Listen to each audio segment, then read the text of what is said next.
may kwento ako. Isa akong babae. At share ko lang ang intimate love and fantasy ko. Single na ako for 1 year. Ay, 1 year pa lang. Ang mga relasyon ko ay parang kontrata sa work abroad. Umaabot ng 2 years. Pinatagal pa. Maghihiwalay din naman. Kaya nung naging single ako for 1 year, of course, may mga bumabalik-balik na naman. Like si X. Pero X means X. Hanggang sa umabot ng 1 year na wala akong jowa. Puro gimmick, inom alak, gala. Nadiskubre ko na hindi lang ako nice. I can also be both naughty and nice. After 1 year, tinamaan na naman ako ng lintik. Ano yun? Nagkagusto ako sa isang manliligaw. 6 months na ang panliligaw niya pero hindi siya tumitigil.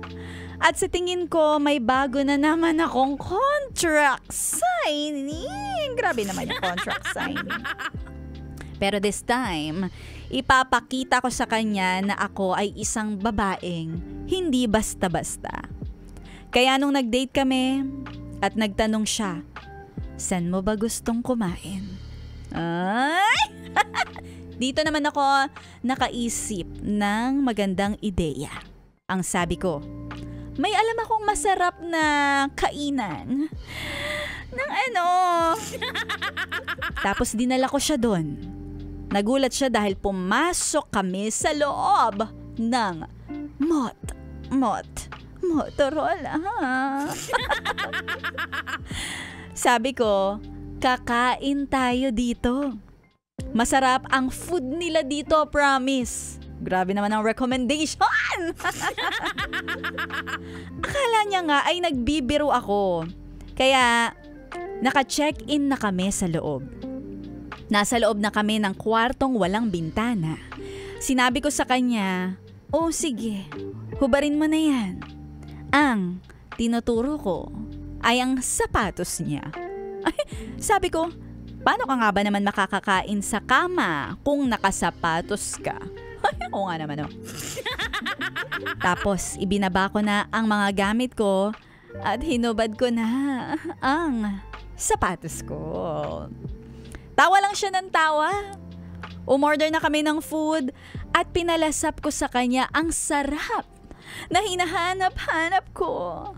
O, diba? Tama ako. Masarap ang pagkain dito. Lalo na yung pansit. Akala ko nga ay lulubos-lubusin niya ang pagkakataon na nandun kami. Pagkatapos kumain, nanood lang kami ng movie. May pinatunayan siya sa akin. 3 beses na ginawa namin na kumain doon. Iba-ibang mga putahe. Nang walang churo-churo. At sa pang-4, doon ko na siya sinagot. Taray. Nagyakapan lang kami hanggang sa nag-ring na ang phone. Ay, check out na po. Dito na ako sa lalaking hindi namamantala. Hindi nananamantala. Kahit ako ang nagdala ng pantasya sa kanyang mga mata.